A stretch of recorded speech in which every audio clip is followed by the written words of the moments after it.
sa church yung pangalan niya. Mag-glorify uli yung name niya sa church. Kasi nandoon sa church yung name niya. So praise God, mga kapatid. Ang creation ng Diyos, binibigyan niya ito ng kalayaan. Hindi niya ginagawang robot. No? Maging ang puno, mga kapatid, hindi dinidictate ng Diyos na, dito ka, dito ka magsanga. Hindi, ang puno, kung siya siyang tumutubo, kung siya. Pero ang hinahanap lagi, kahit damo, kahit puno, yung sikat ng araw. Tingnan ninyo, magtanim ka ng isang halaman sa ilalim ng isang puno, hindi ganong lalaki ito kasi nalililiman siya. Pero anong gagawin niya? Hahanapin niya kung saan may liwanag. So ganun yung anak ng Diyos, no? Ano man ang sisikat sa atin, ano man ang tumatakip na problema, tumatakip na mali, hahanapin pa rin ng isang tao na pinili ng Diyos kung nasaan yung liwanag para umusbong siya. So hindi ginawa ng Diyos na maging ang tao, maging ang mga angel ay parang para silang robot na disusi na hindi ganun yung ginawa ng Diyos sa kanila, no? So ang lahat, mga anghel, mga tao, yung creation niya, malaya ito kumilos. Maging ang hangin, may kalayaan ng hangin na kumilos, mga kapatid. Kaya lang, may power ang Panginoong Hesus na payapain yung hangin. No? Kaya niyang patigilin yung hangin. Kaya niyang patigilin yung alon. Kaya niyang patigilin ang lahat. Nandoon yung power sa kanya. At yung power na ito, yun ang nawala kay Adan. He forfeited it. No? It went back to the original owner. Ang original owner ng power na ito ay ang Diyos. And He gave it to His son, Adam. And when Adam, no, nung nagkamali sila ni Eva, nagkasala sila, it was forfeited, it was given back, it was taken back by God.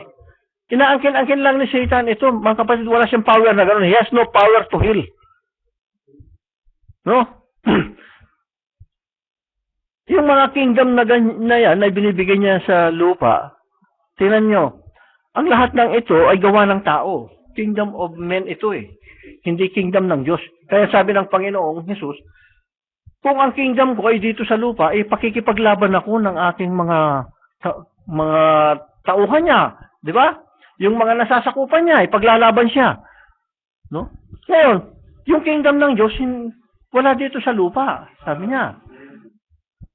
So yung kingdom ng Diyos, sabi niya, hindi na ako iinom pa ng katas ng ubas na ito hanggang kayo ikasamahin ko sa kingdom ng aking Father. So where's the kingdom of the Father? It's in heaven.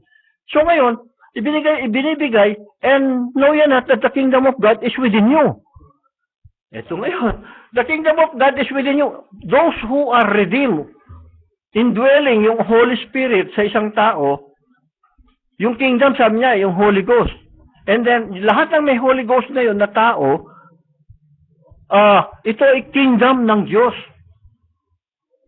So ito lamang ngayon ang mayroong kakayahan.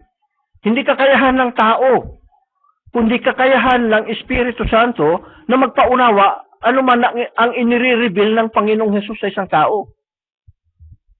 So kailangan meron tayong tamang kaunawaan sa mga bagay na ito. Maging sa trabaho, sa mga kalob kay Brother Perry, sa testimony niya kanina, no? Sa testimony ni Brother Perry, meron tayong mga experience habang tayo ay tumatanda sa pananampalataya at nagbabasa, nagsisikap, makikita natin ang vindication ng Diyos kung paano niya ipinakikita ang kahulugan ng salita niya.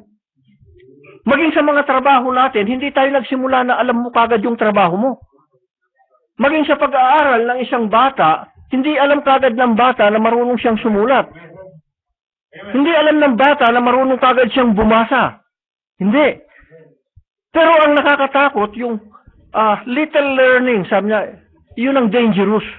No? Meron pa lamang kaunting nauunawaan ang isang tao, madali niyang may ipagmalaki ang kanyang naiintindihan. Yun ang danger doon.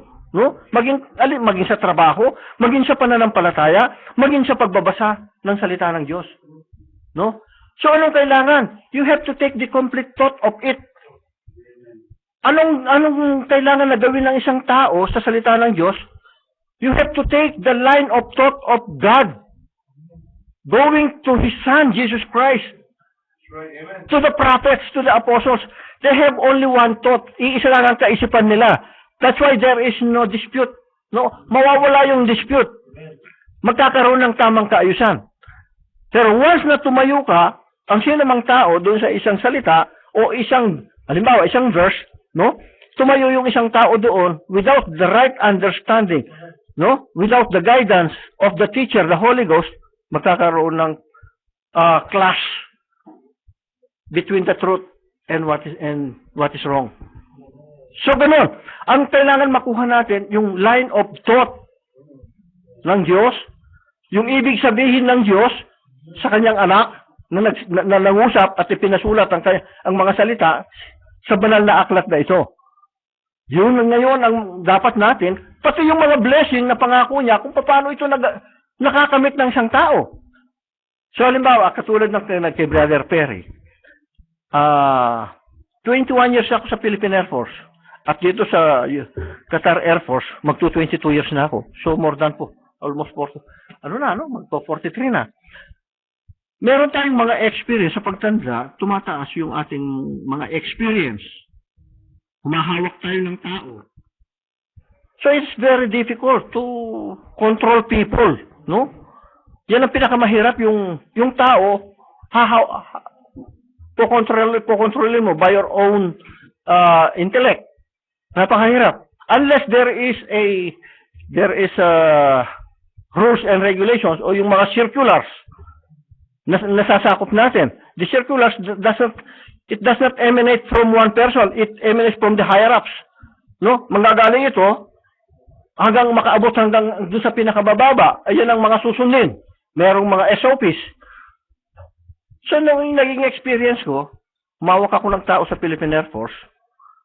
Ako ang ako ang tagasulat ng ratings nila.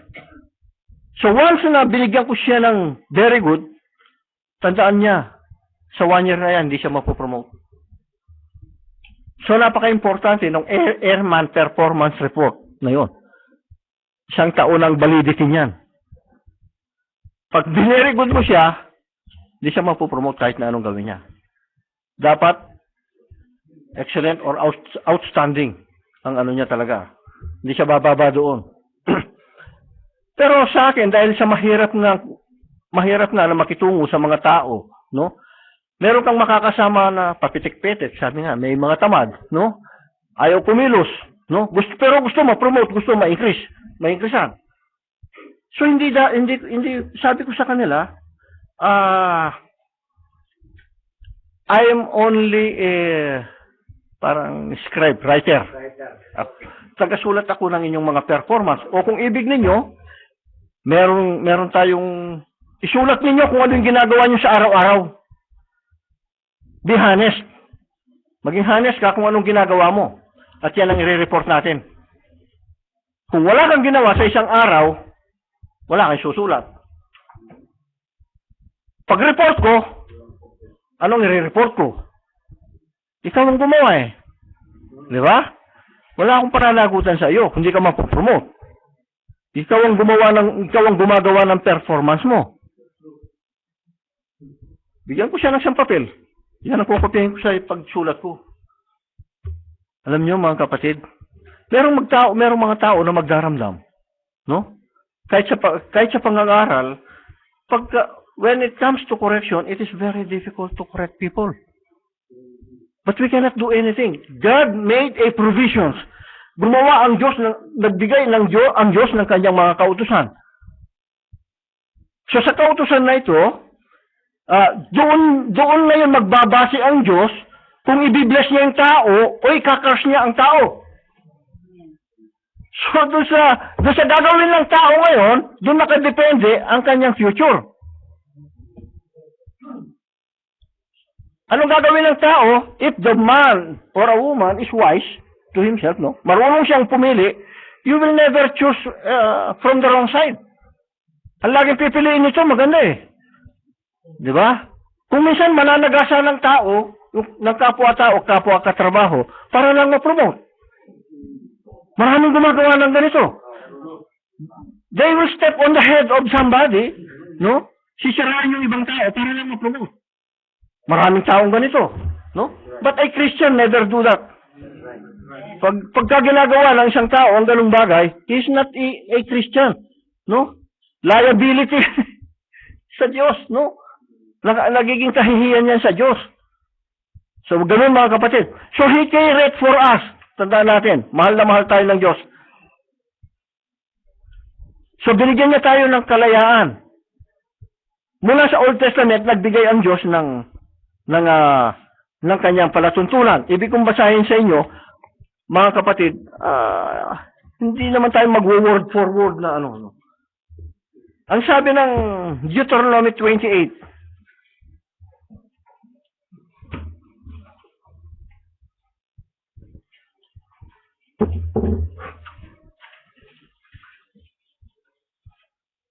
by the way, sinong gustong pagpalain ng Diyos? Huwag niyo na sagutin. Huwag niyo na sagutin. Alam ko, lahat tayo gusto nating pagpalain. No? Alam ko, lahat tayo gusto nating pagpalain tayo ng Diyos. Ito ngayon ang gusto ng Diyos sa atin. Sabi ng Diyos sa Deuteronomy chapter 28, ibig kong basahin, ito'y maging para ang refresher lang ito sa atin. No? O kung maganda ito, itanim natin sa puso natin. At pag naitanim ito, hayaan yung mag-ugat doon para tumanim ng malalim. No? Kasi magiging kapakinabangan ito sa buhay natin. So ganito nagbigay sa lumang tipan ang Panginoon. No? Sabi niya, at mangyayaring kung iyong didingging masikap ang tinig ng Panginoon mong Diyos, upang isagawa ang lahat niyang utos na aking iniuutos sa iyo, sa araw na ito, ay itataas ka ng Panginoon mong Diyos sa lahat ng mga bansa sa lupa. Maganda, no? Praise God. Tapos, at ang lahat ng pagpapalang ito ay darating sa iyo at aabot sa iyo kung iyong didinggin ang tinig ng Panginoon mong Diyos. Tandaan natin, hindi iba-ibang tinig. No? Tinig ng Diyos. Voice of God. Hindi voice ni pastor. Hindi voice ng church. Voice of God. Iisang tinig. Tinig ng Diyos. Sabi niya, magiging mapalad ka sa bayan at magiging mapalad ka sa parang kasi saan ka pumunta. Magiging mapalad ang bunga ng iyong katawan. Pagbunga ng katawan, malaanak mo ito. No? At ang bunga ng iyong lupa at ang bunga ng iyong mga hayop, ang karagdagan sa iyong bakahan at ang mga anak ng iyong kawan. So lahat pagpapalain. Kung didinggin mo ang tinig ng Panginoon, ang utos niya, magiging mapalad ang iyong buslo at ang iyong palayok. Walang kagutom. No? Magiging mapalad ka sa iyong pagpasok at magiging mapalad ka sa iyong paglabas. Kahit saan ka pumunta, mga kapatid. No? Pasasaktin ng Panginoon sa harap mo ang iyong mga paaray. Hindi na ikaw ang makikipaglaban sa mga umaapi sa iyo. Ang mananakit, ang Diyos. Pasasaktan ng Panginoon sa harap mo ang iyong mga kaaway na nagbabangon laban sa iyo. Sila'y lalabas laban sa iyo sa 100 at tatakas sa harap mo sa 700, sabi niya. Igagawad sa iyo ng Panginoon ang kanyang pagpapala. Pagpapalain ka ng Diyos. Sa iyong mga kamalig at sa lahat ng patungan mo ng iyong kamay at pagpapalain ka kanya sa lupain na ibinibigay sa iyo ng Panginoon mong Diyos. Kaya si Joseph, ganoon ang nangyari sa kanya. No? Binabasa ko ito mga kapatid, tingnan nyo mabuti. No? Itatatag ka ng Panginoon na isang banal na bayan sa kanya, gaya ng kanyang isinumpa sa iyo. Kung iyong gaganapin, may pagsunod, gaganapin ang mga utos ng Panginoon mong Diyos at lalakad ka sa kanyang mga daan. Blessing ito, tandaan ninyo mga kapatid. Kung di rin ninyo ang boses ng Diyos.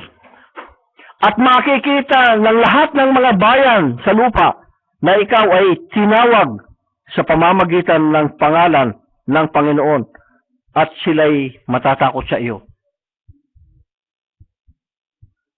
Sarap. Bubuksan ng Panginoon sa iyo ang kanyang mabuting kayamanan. Ang langit upang ibigay ang ulan sa iyong lupa sa kapanahunan at upang pagpalain ang buong gawa ng iyong kamay at ikaw ay magpapahiram sa maraming bansa at ikaw ay hindi hihiram. Mga kapatid. At gagawin ka ng Panginoon na ulo at hindi buntot. At ikaw ay magiging sa ibabaw lamang at hindi ka mapapasailalim kung iyong didinggin ang mga utos ng Panginoon mong Diyos na aking iniuutos sa iyo sa araw na ito, na iyong sundin at gawin. At huwag kang lilihis sa anuman sa mga salita na aking iniuutos sa iyo sa araw na ito, sa kanan o sa kaliwa, upang sumunod sa ibang mga Diyos na paglilingkuran sila. Blessing lahat ito. Paano kaya naman kung hindi susunod? O, ito naman. Maganda naman para malaman din natin pareho kung hindi susunod. No? Ito kung susunod eh. Mamimili tayo ngayon sa dalawang ito kung saan ka lalagay, sa alin ang pipiliin natin. Tandaan natin, sabi niya, kung didinggin yung boses ng Diyos, kung susunod tayo sa kanyang mga palatuntunan, tutuparin ng Diyos itong mga pangako niyang ito sa atin. Bakit? Mahal tayo ng Diyos at hindi tayo ginawa ng Diyos na robot na tayo ay ginawa niya upang mamili ang tao kung saan siya. At ang pipiliin ng isang marunong na tao, yung pinili ng Diyos, yung predestinated, tiyak na ito ang pipiliin niya. Kahit piliin ito ng hindi predestinated, hindi mapapapunta sa kanya ito. Hindi siya susunod sa mga utos. So, ang ebidensya ngayon, pagkatapos natin ito, mabasa natin ang mga ito, ang magiging ebidensya, ang buhay natin kung sumusunod ba o hindi. Yun ang sagot sa Diyos. Hindi na kailangan, Panginoon, susunod ako. Panginoon, tinutupad ko naman ito. Ang magpapatunay ngayon sa atin, yung sarili natin, sinusunod kaya ng buhay natin. No? Yan ang magpapatunay ngayon. Tapos ang sabi niya sa verse 15, ngunit mangyayari na kung hindi mo didinggin, hindi pakikinggan, hindi susundin, ang tinig ng Panginoon ng Diyos, sabi niya, na isasagawa ang lahat ng kanyang mga utos at ang kanyang palatuntunan na aking iniuutos sa iyo sa araw na ito, na ang lahat ng sumpang ito, sumpa na, no? First, sumpang ito ay darating sa iyo at aabot sa iyo. Susumpain ang iyong buslo at ang iyong palayok.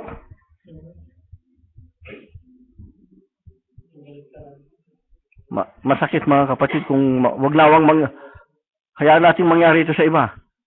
Susumpain ang bunga ng iyong katawan.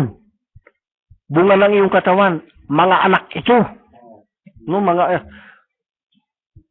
susumpain ang bunga ng iyong katawan at ang bunga ng iyong lupa at ang karagdagan ng iyong bakahan at ang mga anak ng iyong kawan. May sumpa. Susumpain ka sa iyong pagpasok at susumpain ka sa iyong paglabas. Kahit saan ka pumunta, may sumpa. No? Ibubugso ng Panginoon sa iyo ang sumpa, ang kalituhan.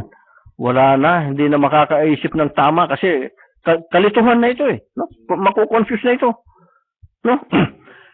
At ang saway sa lahat ng pagpapatungan ng iyong kamay na iyong gagawin hanggang sa ikaw ay mabuwal at hanggang sa ikaw ay malipol na madali dahil sa kasamaan ng iyong mga gawa na sa gayoy pinabayaan mo ako So may panunumbat ang Diyos, no?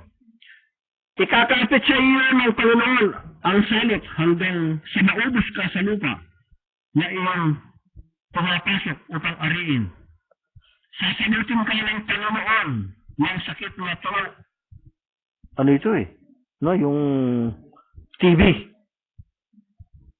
Sasalutin ka ng Panginoon ng sakit na tuyo at ng lagnat at ang pamamaga at ng nag-aapoy na init at ng tabak at ng salot ng hangin at ng sakit sa pagani at kanilang hahabulin ka hanggang sa ikaw ay malipol. At ang iyong langit na nasa itaas ng iyong ulo ay magiging tanso at ang lupa na nasa ilalim mo ay magiging bakal.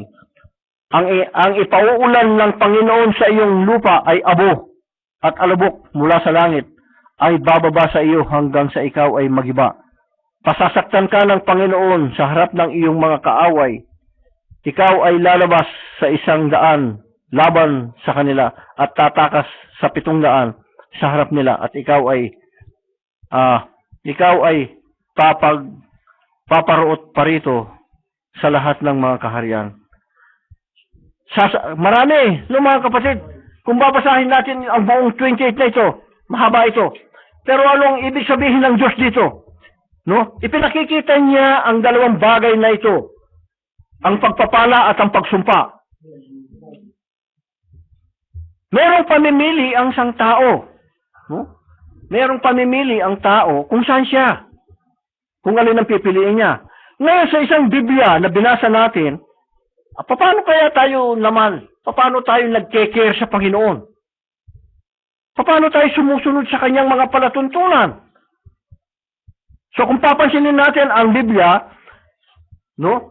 Merong dalawang tao na napaka-importante sa Biblia kung paano sila sumunod, no? Dito sa Matthew chapter 3 verse 13 hanggang 17, makikita natin mga kapatid, dalawang napaka-importanteng karakter ng Biblia. At tingnan natin, ang pagparoon nila sa scene na ito, hindi sila nagmula sa simbahan. Ang dalawang ito ay ang Panginoong Hesus at ang propeta sa panahon na yon na si John the Baptist. Nagtagpo sila, no? Si John the Baptist nangangaral siya. Dalawang importanteng tao sa Biblia na ang ginaganap ay ang kasulatan. Ginaganap nila ito because they cared for us. Para sa ano? For our salvation. Para sa ikaliligtas natin. Para sa ikatutubos natin. Ito ang ginaganap ng dalawang mahalagang taong ito sa Biblia. Doon sa oras na yun. Tandaan natin si John the Baptist, anak siya ni Zechariah. Di ba? Si Zechariah, siya ay naglilingkod sa templo. Na dapat lalaki dahil mga Levites ang mga ito. Dapat lalaki si John the Baptist sa templo dahil Levita siya, anak siya ni Zechariah at saka ni Elizabeth. Pero kung papansinin natin, hindi siya doon pinalaki sa templo o sa simbahan para maglingkod sa Diyos. Pinalaki siya sa disyerto, no? So hindi niya nalalaman ang mga kredo, ang mga katuruan sa templo. Kaya kapag nangungusap siya kung ano yung nakikita niya sa ilang, palakol, puno, ahas, yun ang mga ginagamit niyang mga pananalita kapag nakikita niya yung mga Hudyo. Di ba? Kayong lahi ng mga ulupong, sabi. Pero mo, sasabihin niya yung mga Pariseo. Yun yung mga Pariseo, yun ang mga tagapaglingkod sa templo.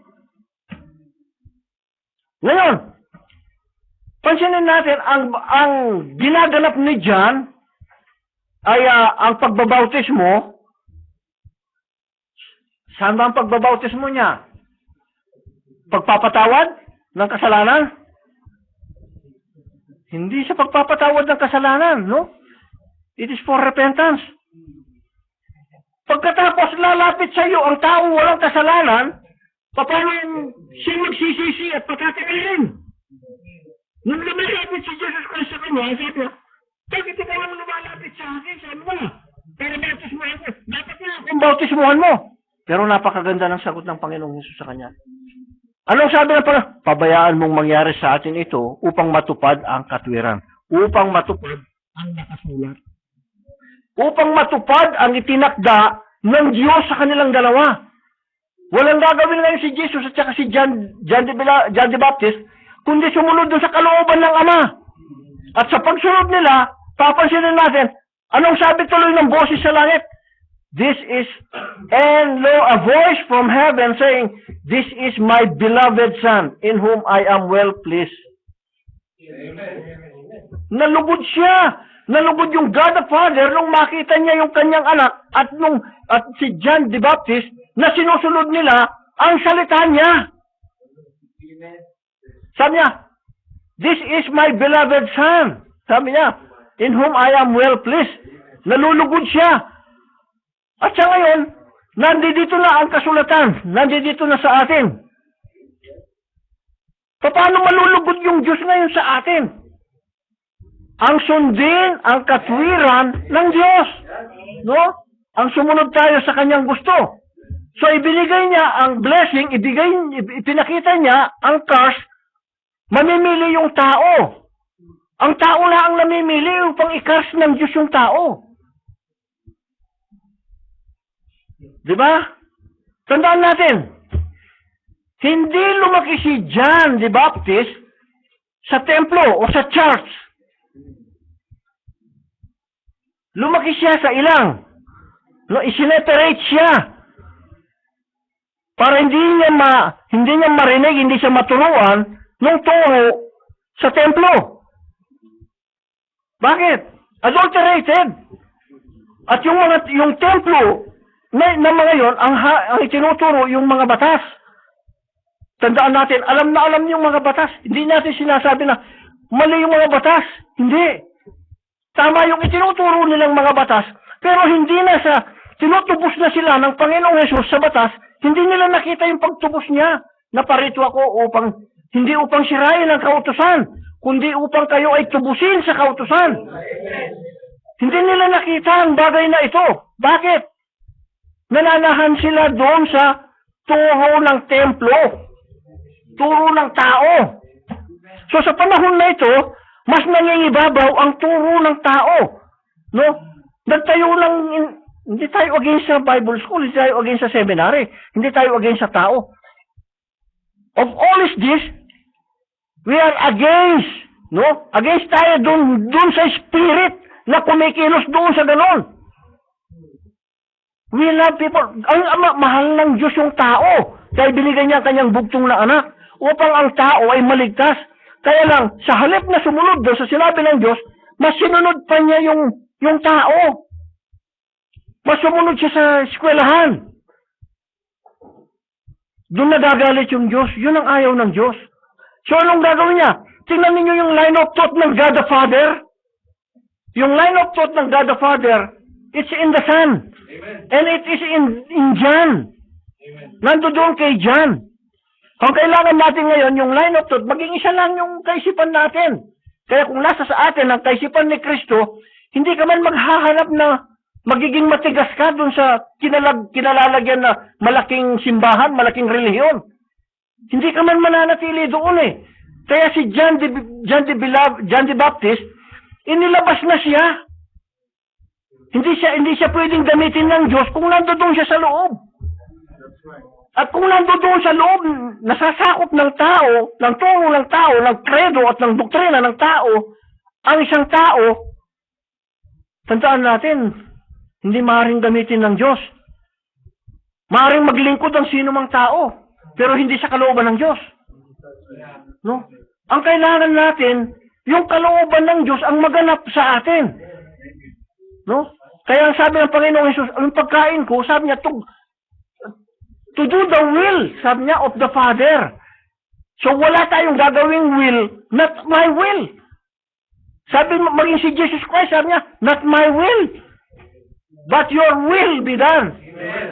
So, ganun yung gusto ng Diyos sa atin. Because we are chosen by God before the foundation of the world. Walang gagawin yung pinili ng Diyos kung hindi ganun, kung hindi sumunod dun sa gusto ng Diyos. And you will see the blessing, the power of God. Kung paano ito ngayon kikilos. See? Doon lang natin makikita, mga kapatid. No? Hindi para, ano yung nandoon kay John, nung siya ay puntahan ni Jesus Christ. John, he is anointed, no? With faith, unwavering faith. Alam na ni John, I was the voice crying in the wilderness, sabi niya. Hindi naman niya, ikaw ba sino ka ba para? Nung tinatanong siya, ako yung boses na humihipik sa ilang, sabi niya. Crying in the wilderness. Tingnan ninyo kung paano niya ipinapakilala yung scripture kasi, no? He's going back to that prophecy para makilala ng mga nakikinig na siya yung ipinrapesi ni Prophet Isaiah. Kasi nananahan sila doon sa mga lumang tungulong doon sa Old Testament para maalala nila na siya yung voice crying in the wilderness. But they still failed, no? To see. Dahil sa ano? Ano ba yung naging sagabal upang makilala nila si John the Baptist? It's pride. Dahil marunong sila. So, ang karunungan ng tao ay kamangmangan ito para sa Diyos. No? Wala tayong karunungan. Kahit anong gawin natin ng tao, hindi niya maintindihan ang Biblia, ang salita ng Diyos. But you can read it, you can study it, you can make a religion. You can make a doctrine. No? Ang tanong doon, is it acceptable to God? So, ang Diyos ay nagpo-provide ng way. No? We have to go only for that provided way of God.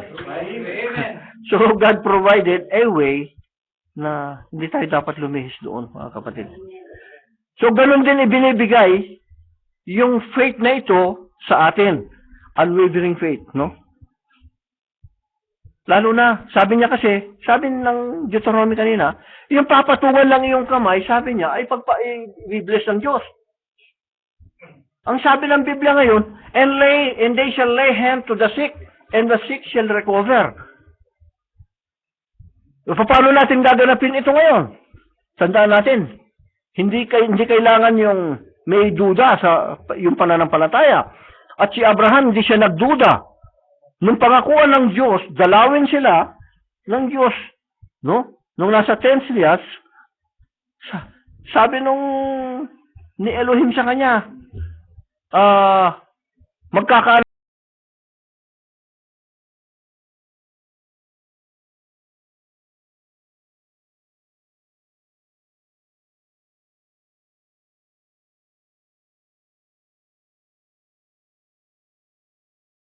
nasa kabila ng tent si Sarah eh. Pero mo sabi niya, ba't tumawa si Sarah? Alam ng Diyos. Halimbawa, ikaw nasa kabila ka ng pader. Ngumiti ka. Sasabihin ko ba dito na, ba't ngumiti si Brother North doon? Hindi naman, wala ka naman. Nasa kabila ka. Pero alam ng Diyos. No? Sabi ni Sarah, ngayon pa ba na ako ay matanda na? At yung Panginoon ko ay matanda na rin. At ang milk vein ko ay tuyo na. Paano ako magpapasuso ng isang bata? See? Ganun lang, hanggang doon lang yung naiintindihan ni Sarah.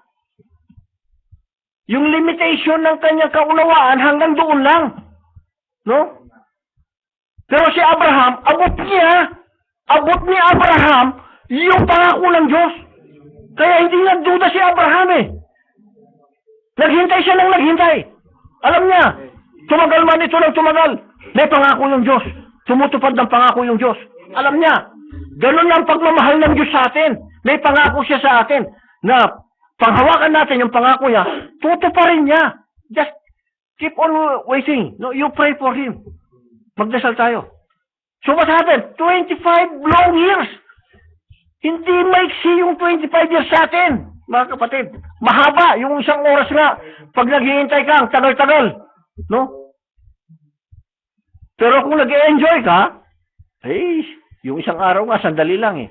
No? Kung nag-enjoy ka. Pero kung naghihintay ka, mahirap. 25 years na naghintay siya. At sa paghihintay nila, akalain mo yung 65 years old, nagustuhan pa ng hari. Hindi basta-basta ordinaryong tao, ha? Hari yung nagkagusto. So, pambihira yung kagandahan na yan. Akalain mo, hari yung magkakagusto. Kukunin pa ng hari. Pero hindi makukuha ng hari kahit na sino. Kahit hari pa siya, hindi niya makukuha kapag ikaw ay protektado ng Diyos. Pag protektado ka ng Diyos, yan ang pinakamagandang proteksyon. Ang ibang mga kurap, ang pumuprotekta sa kanya, ang mga waiting lord, ang pumuprotekta, politiko. No? Yun kasi yun sa kanila eh. No? Tao ang pumuprotekta.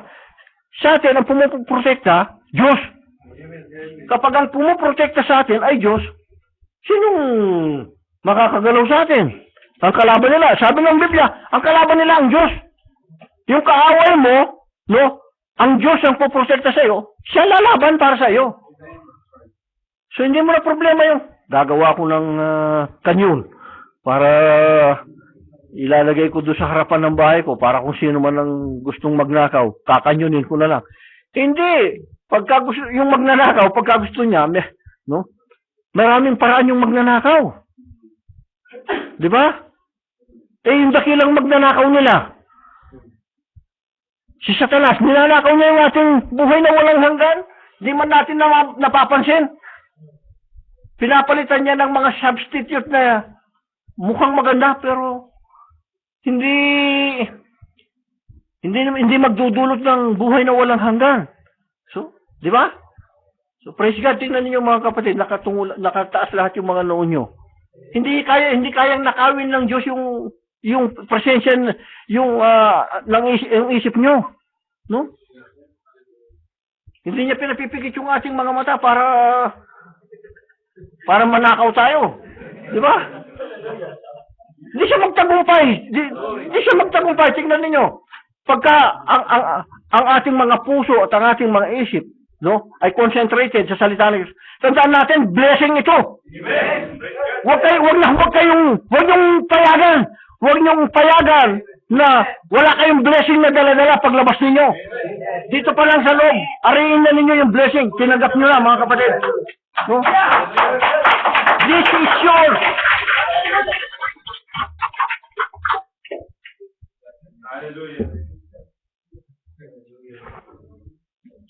At dito sa panahon nating ito, bakit ito binigay ng Diyos sa atin? Kailangan natanggap na natin, o natatanggap na natin, kasalukuyan nating ina-enjoy ito. Kasi pangako ng Diyos ito. Hindi tao ang nangako, Diyos ang nangako. I-surrender natin ang lahat ng sarili natin. I-surrender natin sa Diyos para makakilos ang Diyos sa atin.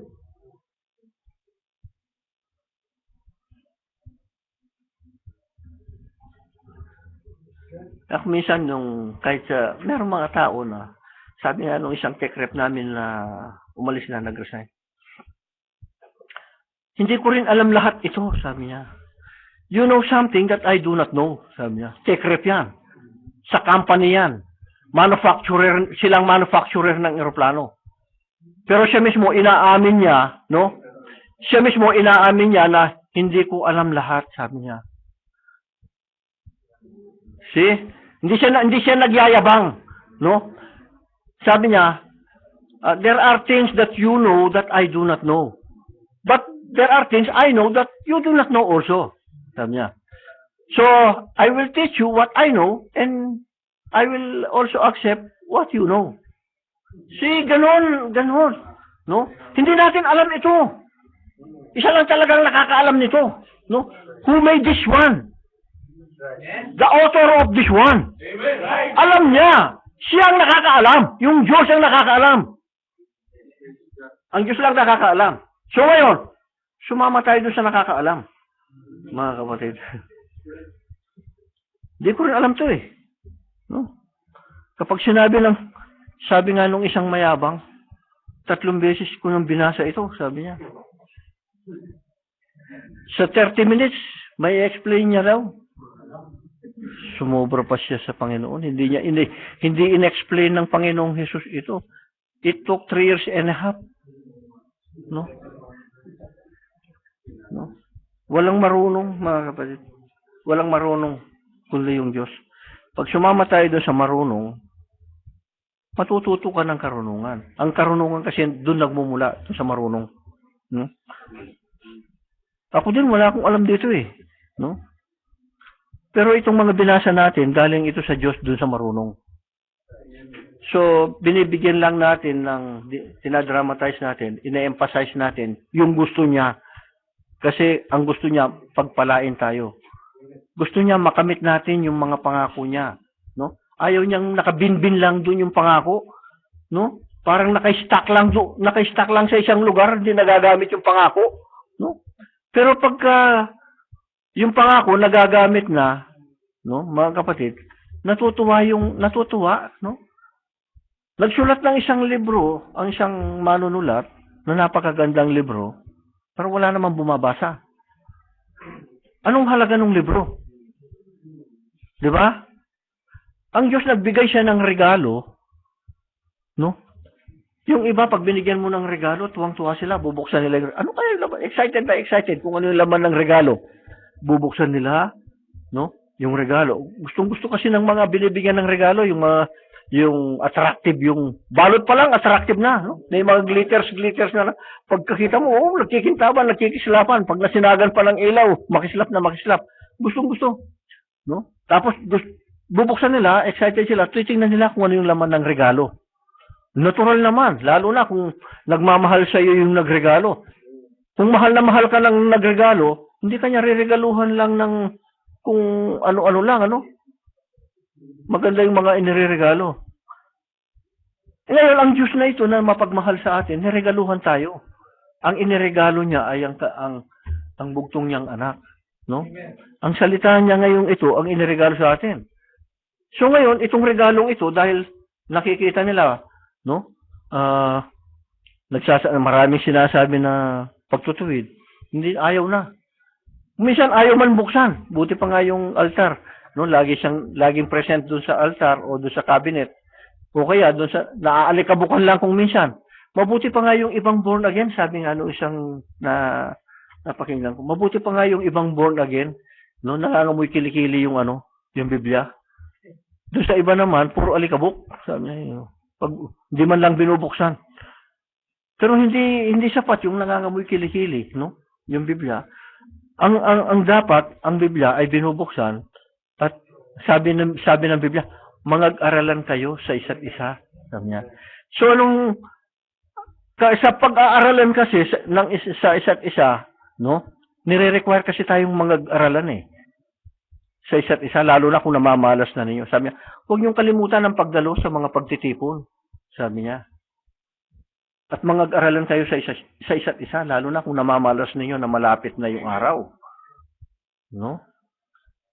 Kasi doon sa pag-aaralan, doon nakakapagbuhos ng kapahayagan at kaunawaan ang Diyos. No? Magkakaroon tayo ng contribution.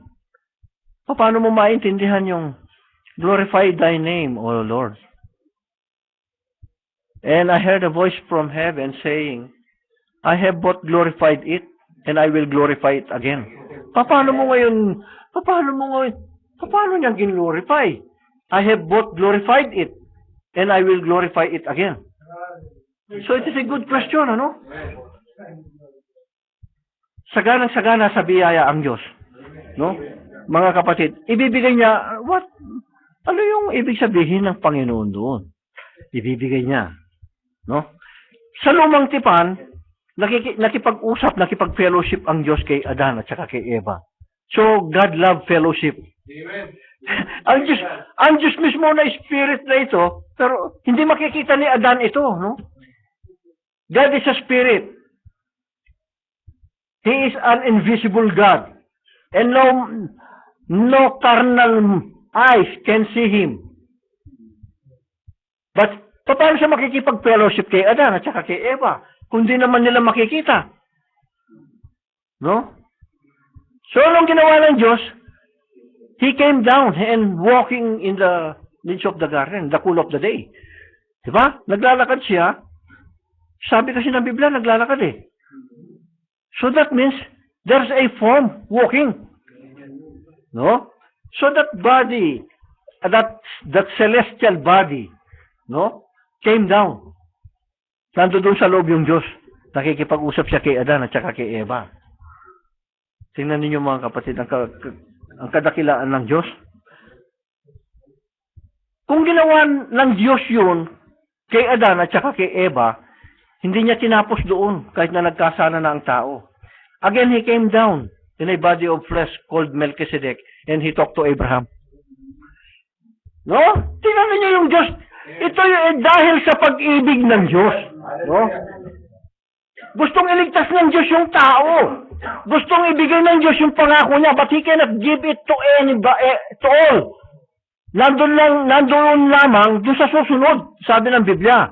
Doon lamang sa mga susunod nararapat ibigay. Tingnan niyo kung paano minamahal ng Diyos si Abraham nung makita ng Diyos yung pananampalataya niya. Diba? Pangakuan ka ng isang anak na matanda ka na, 75 years old. Okay sa lalaki, pero yung 65 years old na babae, wala nang monthly period yan, hindi na dinadatnan yan. No? At the age of 40, 45, 50, ang babae, titigil na yan.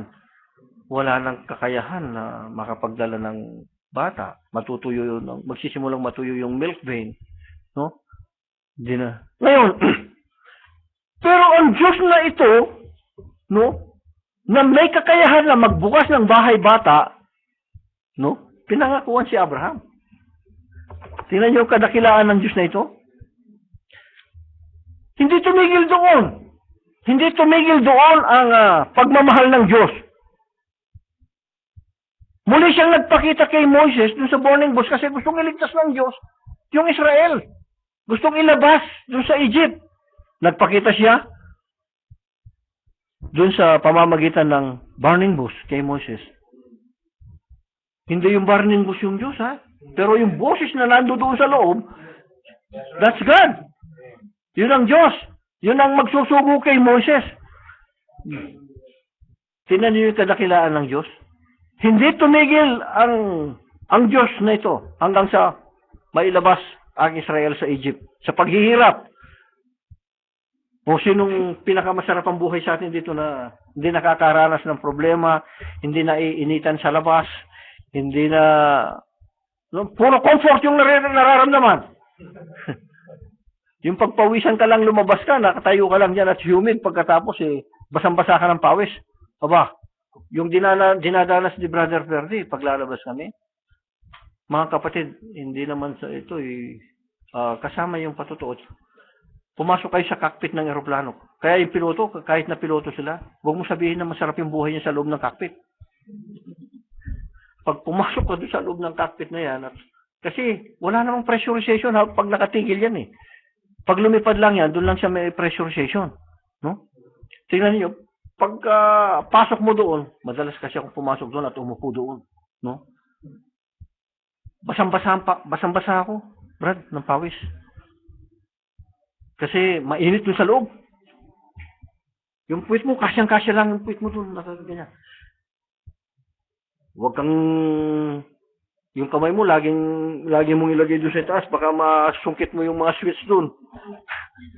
At walang safety pin yung upuan mo. At nahatak, sumabit sa ano mo yung safety pin niya. Nako, lilipad ka riyan. Bubutasin niya yung bubong. Racket na dalawa yan eh. Yung magpapalipad dun eh. Kaya sabi ko, kung hindi mo alam, paano? Kung yung Biblia, hindi mo alam. Kaya bago ka umakyat doon, meron kaming may training muna. Alamin mo kung nasaan nakalagay yung mga switch. Alam mo rin, sa Biblia, paano ba ang pagganap ng baptism? No, hindi yung ganap ka lang ng ganap. No, baka lumipad ka ng wala sa oras. No? Tapos baka humayo ka ng humayong wala sa oras. Hindi pa kailangan na ganapin yung bautismo. Ganap ka na ng ganap. Hindi. So, merong safety. No? So mga kapatid, ganun yung gusto na. Hindi tumitigil yung Diyos sa atin para mag-provide ng tamang kaunawaan at tamang kaalaman. No? Mahal na mahal tayo ng Diyos. Ayaw niya tayong mapahamak ng Diyos. Pati yung lahat ng nasa sa Kanya, gustong ibigay ng Diyos sa atin. Yung mga blessings na ito, nakabinbin yung mga blessing eh. Naka-stack lang. Nandun sa stock room. Hindi nagagamit. Gustong ibigay ng Diyos sa atin ang mga ito. Kaya lang, sabi niya, kung didinggin mo ang aking boses, ang aking mga salita, may kondisyon. No? May kondisyon. Pero pag hindi mo dininig, sabi naman niya, mayroong mga sumpa. Napakarami. Basahin ninyo yung buong yun, chapter. At ang mga ito, nung ma-forfeit nga yung power na ito, bumalik sa Diyos. Yung nando doon kay Adan, bumalik sa Diyos. At nung subuin niya ang kanyang bugtong na anak, nando doon sa bugtong niyang anak. Nando doon yung power ngayon sa bugtong niyang anak. No? Kaya niyang patayuin yung patay. Mga kapatid, tingnan ninyo, di ba nakabuhay na kayo ng patay? Hindi nyo lang napapansin na buhay nyo na yung patay eh. Ang sabi ng Biblia, at kayo ay binuhay niya nang kayo ay mga patay dahil sa inyong mga pagsalangsang, sa inyong mga kasalanan. So yung tao na nasiran ninyo, na tumanggap ng punong-punong salita ng Diyos, ay nabuhay siya mula sa mga patay. Ba't hindi lang natin alam? Ang akala natin, yung literal kasi patay kagad yung iniisip natin eh. Yung nasa kabaong at saka nandun sa nicho, yun ang gusto natin na mabuhayin. Huwag yun. Huwag yun. Yung taong patay muna sa pananampalataya, yun muna. Bago yung mga yun, hayaan na natin sa Panginoon yun. No? Demonyo nga, nakapagpalayas na, hindi natin napapansin. Oh. Di ba? O ngayon, napapansin natin, sino nagbibigay ng unawa na ganito? Ang Diyos eh. Kasi yung salita kasi ng Diyos, no? Hindi lang letra lang ito. Hindi lang letra ito, may kahulugan. Ito yung hindi makita ng wise and prudent. No? Inilihim ng Diyos ito sa mga wise and prudent. Pero karino niya, sabi niya, ipinahahayag sa mga sanggol. Tandaan natin, pag sanggol, hindi rin yung sanggol na dumilidi na ginaganyan. Kasi kapag ikaw ay born again, sanggol ka pa sa pananampalataya. Bagong panganak ka sa Espiritu ng Diyos. You are a newly born Christian. Ngayon, ipahahayag niya ngayon sa mga sanggol. So doon sa mga bagong panganak, born again, doon niya ipahahayag. Kapag ang mga ito maiinit sa pananampalataya, maiinit sa pag-aaral ng salita ng Diyos, ang Diyos ngayon, bibigyan ng kapahayagan at kaunawaan ang mga ito. At pagkatapos, Pastor, sabi ngayon yan, ano? Pastor, hindi po ba ganito yung ibig sabihin nito? Ay, bago ka pa lang sa pananampalataya. Ako, 30 years na akong nangangaral sa pulpito. Mas marunong ka pa ba sa akin? Hihiyain ngayon yung pastor nung isang bagong panganak. Bakit? Alam kasi ng Diyos ma-pride na si pastor. Hindi na marunong tumanggap ng kapahayagan, ng kaunawaan. Doon sisimulan na ibagsak na siya. No?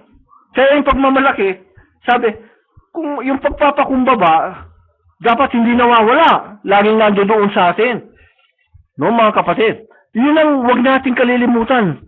Gaano man ang abutin natin sa buhay, magpasalamat tayo sa Diyos sa mga blessings na ito. Pero pagdating sa pagpapakumbabang ganon, huwag nating pababayaan. No? Kaya sabi niya,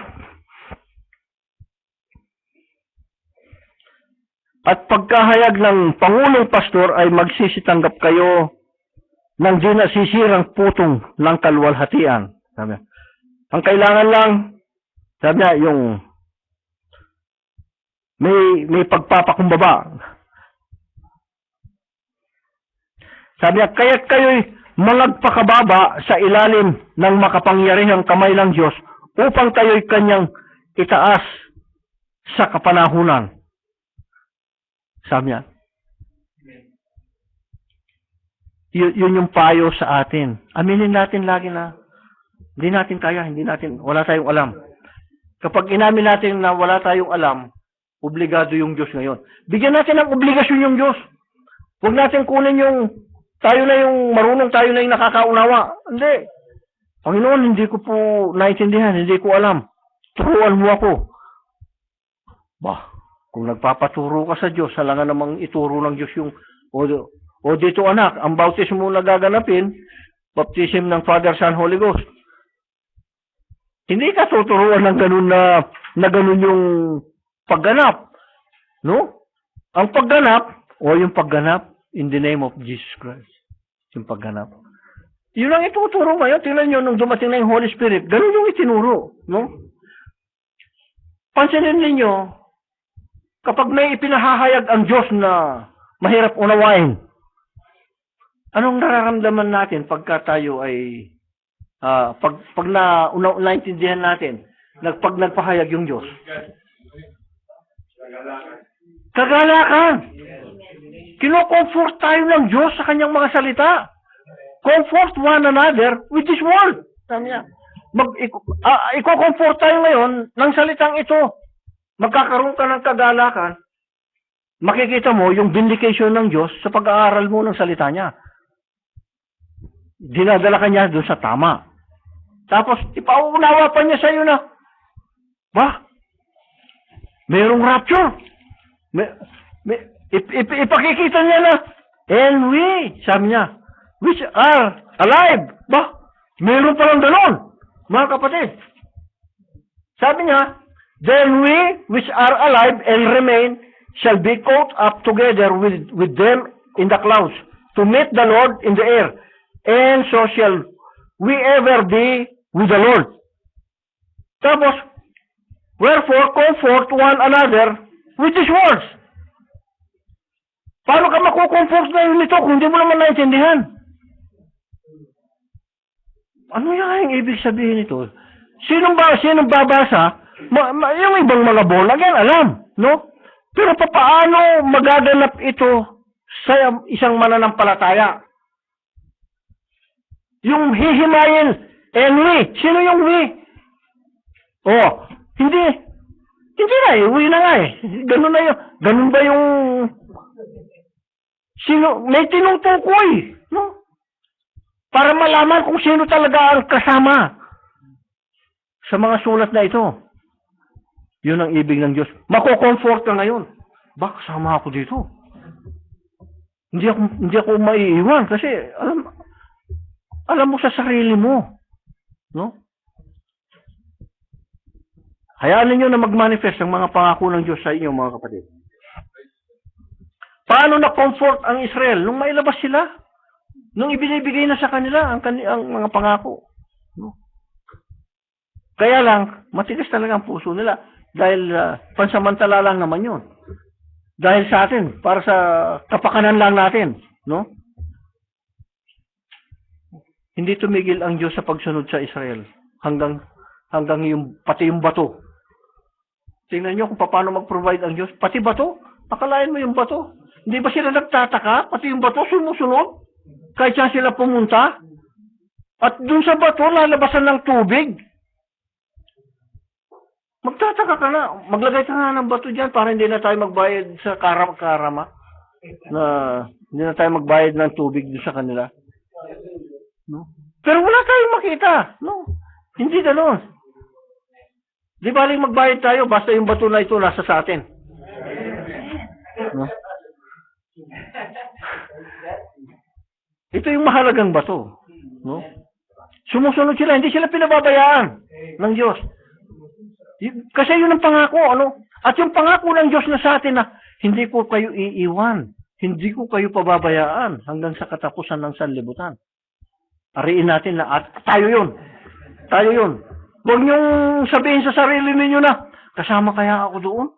Huwag niyong sabihin sa sarili ninyo, kasama ako doon. Yun ang sabihin na, kasama ako doon. No? So yun ang pag-ibig ng Diyos.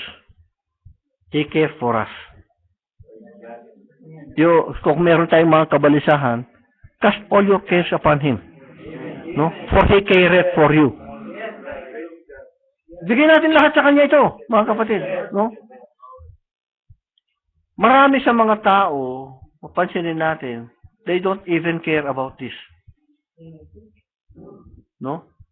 Isa lang ang nasa isip ng tao, bakit? Kayo lang bang anak ng Diyos? Marami na akong narinig na ganito no? Pero kung kumilos, hindi kilos ng anak ng Diyos yung kikinikilos. Sabi ko, paano kaya anak ng Diyos ito? Kung anak ng Diyos ito, ako rin, anak ako ng Diyos. Pero yung ginagawa nito, hindi gawa ng Diyos, hindi gawa ng anak ng Diyos. Pagkatapos pareho lang kaming anak ng Diyos. Kung pupunta ito sa langit, at pupunta ako sa langit, ayaw kong kapitbahay ito sa langit. Di ba? Magiging, kung merong ganun sa langit, mga kapatid, no?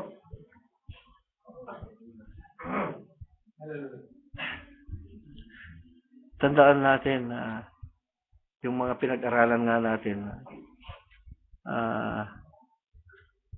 nung Webes, nung isang yung lahat tayo, lalo na tayong magkakapatid, minsan meron tayong mga nagawang tama. Meron tayong mga nagawang mabuti. Di ba? Sinong walang nagawang mabuti dito? Pag wala kayong gagawang mabuti, puro masama yung gagawa. Puro mali. Ang naniniwala tayo na lahat tayo may nagawa ng mabuti. No? At sino yung hindi na nagkakamali dito? So lahat tayo nagkakamali. No? Paano natin dadaigin yung mali? Sabi. Lagi nating isipin, may mali man nagawa ang sino man sa atin, ang isipin natin lagi yung nagawa niyang mabuti. Kahit matagal na yun. Isipin mo kagad, pagka may nagawang mali, ang isipin mo kagad, yung nagawa niya, minsan, ginawa niya ako ng mabuti. Yun ang isipin mo, pagka yun ang laging naiisip mo, yung ginawa niyang mabuti, matatakpan yung nagawa niyang mali, patatawarin mo na siya doon sa mali. No? Ibig sabihin, mahal mo siya, kaya mo napapatawad. Kasi sabi ng Panginoon, nung tanungin siya ni na Peter, ilang beses ko bang patatawarin yung aking kapatid, sabi niya, na nagkamali, na nagkasala? 70 makapito, sabi niya. 70 times 7, 490. So, ibig sabihin, hindi naman aabot sa 490, no? Yung mali ng isang kapatid, yung isang mali ng kapatid, kaya lagi mong pinatatawad. Bayaan mo na. No? Kung hindi siya magbabago, ang Diyos kasi ang Diyos ang nakakaalam, no? Ang mahirap doon kung ang Diyos yung mamamalo. Kasi sabi ng Diyos, pinapalo ko yung iniibig ko. So yung hindi niya iniibig, pinababayaan na niya. Pero yung iniibig niya, pinapalo niya para may tuwid. No? So, wala naman sigurong gusto sa atin na pinapalo pa. No? Kung hindi ka naman gagawa ng mali, hindi ka naman papaluin. Pero kung papaluin ka dahil sa mali, mga kapatid, bago magkamali, huwag ka nang, mali, huwag mo nang gawin. Kasi mali. Para wala ng palo. No? Sasabihin ngayon ng Panginoon sa atin, this is my beloved son and daughter, in whom I am well pleased. Oh, praise God! So kung gano'n yung doon na tutuwa ang Diyos sa atin, no? Bakit hindi yun ang gawin natin? No? Yung bang mahal natin? Pag tinanong ko kayo, mahal nyo ba ang Diyos? Walang magsasabi sa inyo na hindi ko mahal yung Diyos. Sasabihin ninyong lahat, sigurado, kahit hindi nyo sinusunod yung gusto ng Diyos, sasabihin ninyo na mahal ninyo yung Diyos. Ngayon, kung mahal natin ang Diyos, bakit hindi natin siya bigyan ng kasiyahan. No? Regaluhan natin siya mula dito sa isipan pa lang natin. Regaluhan natin yung Diyos na ano bang magandang iregalo kaya sa Diyos. Ang gustong-gusto ng Diyos na regalo, yung susunod tayo sa Kanya. Yan lang ang gustong-gusto ng Diyos na regalo natin sa Kanya. So sa ireregalo natin sa Kanya, simulan natin na sumunod sa mga gusto niya, sa kalooban niya. No? Para matuwa siya. At sino man ang nagkamali sa atin, sa bawat isa sa atin, kalimutan na natin yun. At simulan natin na magsipagbago ng isip, magsipagbago ng yung mga laman ng puso natin na mali, no? At never na turuan natin na pwede naman siguro yung white lies, sabi nung sa kabila. Never kayong magtuturo na pwedeng magsinungaling, no? Never na magturo kayo na makakasama sa kapwa ninyo o makakasama sa kanino mang tao. Ang lagi niyong ituro yung makabubuti, mga kapatid. No? Kaya lang minsan, no, hindi sa lahat ng pagkakataon, no, ay nagiging katanggap-tanggap ang mga pagtuturo. No? Minsan, sabi nga, gumawa ka na nga ng mabuti, no? Kasi mga experience natin ito eh. Humingi ng tulong, tinulungan mo, nung tinulungan mo, sabi, ikaw pa yung mapapasama, no? Pero isang nakita ko sa mga ganong bagay, napapahamak sila. Ilang beses ko nang na-experience yung ganito, napapahamak sila pag doon sa ginagawa nilang gano'n. Pinababayaan sila ng Diyos. Ang Diyos ang gumaganti, no? So, ang kailangan lang natin mga kapatid, cast all your cares upon Him.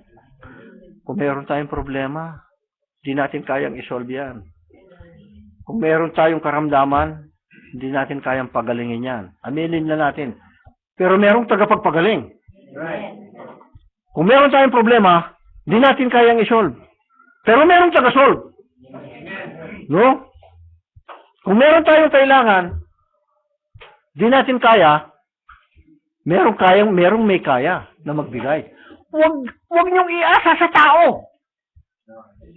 Huwag niyong iasa sa tao yung kailangan ninyo.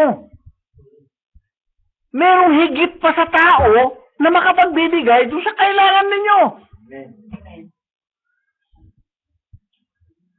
Pag umasa kayo sa tao, mga kapatid, magkakaroon ng greediness.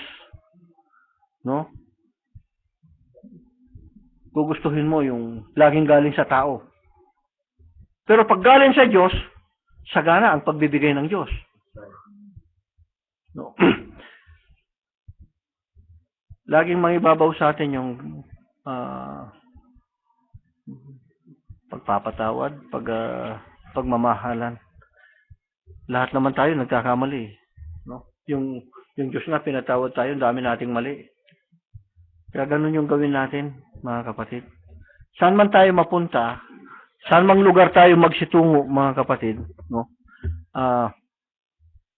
Hindi tayo pababayaan ng Diyos. So, this is the best medicine in our time.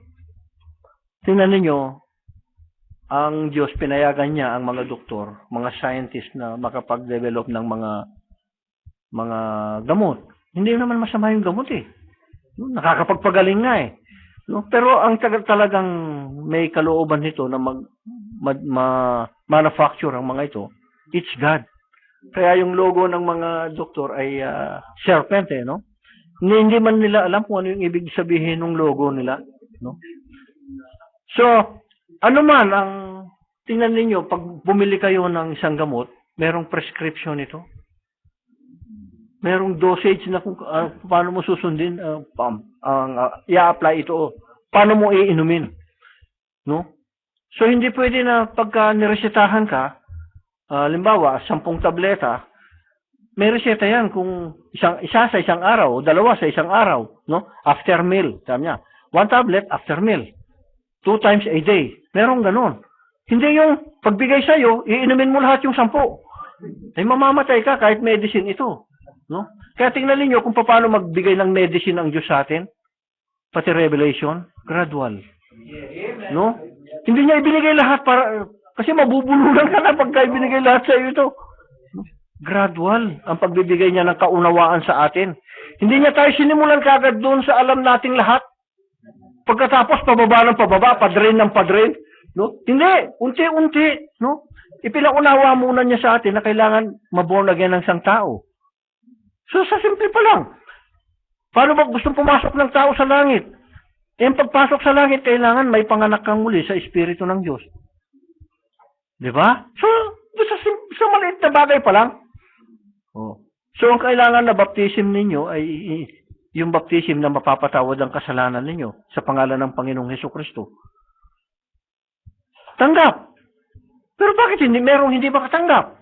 No? They misapplied the medicine. No? Tandaan natin, the best doctor nga sa Biblia, nung magsimula na ang pangangaral, yung prescription na binigay ng Diyos kay Peter, ini-apply niya. Di ba? Hindi niya na-misapply yung yung prescription. Men and brethren, what shall we do to be saved? Then Peter answered, repent and be baptized, every one of you, in the name of the Lord Jesus Christ, for the remission of your sins, and ye shall receive the gift of the Holy Ghost. That was the prescription to pardon your sin. Yun ang prescription para mapatawad yung kasalanan. So, doon sa Father, Son, Holy Ghost, walang pagpapatawad ng kasalanan doon. Maraming Kristiyano, maraming mga nagsasabing Kristiyano na yung nagsalita noon ay si Jesus. Walang question doon. No? Kaya lang, kung masusubaybayan yung utos ng Panginoon, but tarry ye into the city of Jerusalem until you are endued by that power from high. Sabi niya, hintayin niyo muna yung power na galing sa itaas, galing sa langit. Sabi niya. And then, and ye shall receive the gift of the Holy Ghost. And ye shall receive power. Sabi niya, pagdating ng Holy Ghost sa inyo. See, that was the power. That was the... Nung dumating sa kanila, right understanding. Ano yun? Nagturo, Holy Ghost. It's the Holy Spirit. Kaya sa buong Biblia, pag sinabi mo na, walang binautismuhan sa Biblia ng Father, Son, Holy Ghost. Nagtataka sila. Sabi nga nung isang nakasiran ko dito na alam nyo mga kapatid na proud lang siguro yun. Hindi naman siguro kayabangan yun. Siguro proud lang siya doon sa inabot niya. Natutuwa lang ako. Sabi niya, chemical engineer na ako. Sabi niya. At mula pagkapanganak ko, nasa ganitong religion na ako. Sabi niya. Ngayon ko lang narinig na mayroong baptism in the name of the Lord Jesus Christ. Pero ba't napasama yung chemical engineer na ako?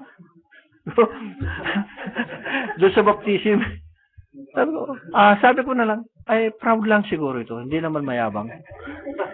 No? Natutuwa lang siya doon sa inabot, no? Ganun na lang yung no? Kasi kung minsan sa testimony, sa pagpapatuto, parang mayabang, no? Pero kung minsan, kung pumeros yung Diyos kasi sa iyo, mahirap na. Sabi niya, huwag niyong kalilimutan yung pagpapatotoo, sabi ni Paul kay Timothy. Huwag niyong kalimutan, sabi niya. Kasi doon nalulugod yung Diyos. Ibinabalik mo sa Diyos yung ginawa niya sa iyo. Yung karangalan, ibinabalik mo sa Diyos. Sabi niya, huwag mong kalilimutan. So sabi ko na lang, proud lang siguro yun. Ayan. So, praise God. Hindi pwede yung self-medication pagdating sa Biblia. No? Hindi pwedeng i-apply yung self-medication, self-study. No? Para maligtas, magkakaroon ka ng self-study. Hindi ganun yung ini-apply sa Biblia. Ang sabi ng Panginoon, preach the gospel into all creature. Ipipreach ito, ipangangaral ito. And then, lahat dahil sa dumami ang nangangaral. Ang sabi ni John, try all spirit if they are from God. For there are many false prophets gone out of the world. Marami yung bula ang tagapagturo, sabi niya. So, hindi tayo against sa tao. Ulit, hindi tayo against sa tao. Sabi nga na maging si Jesus Christ, hindi siya Against pansinin ninyo yung pangangaral ni Jesus. Against lagi siya sa turo ng tao. Kasi hindi babanggitin ng Diyos yung for God so loved the world. Kung galit siya sa mga, no? So galit siya dun sa turo ng tao. Ang gustong mabago ng Panginoon, yung turo ng tao na tinanggap niya sa tao. Yun ang gustong mabago ng Diyos. Gusto tayong kunin ng Diyos. Gusto niya tayong kalingain. Sabi niya, para akong isang inahing manok. Sabi niya, at kayo yung mga sisiw na, gusto ko kayong takpan lahat sa ilalim ng aking mga pakpak para may proteksyon at walang makaka-attack sa iyo. So, makakapanakit sa mga sisiw.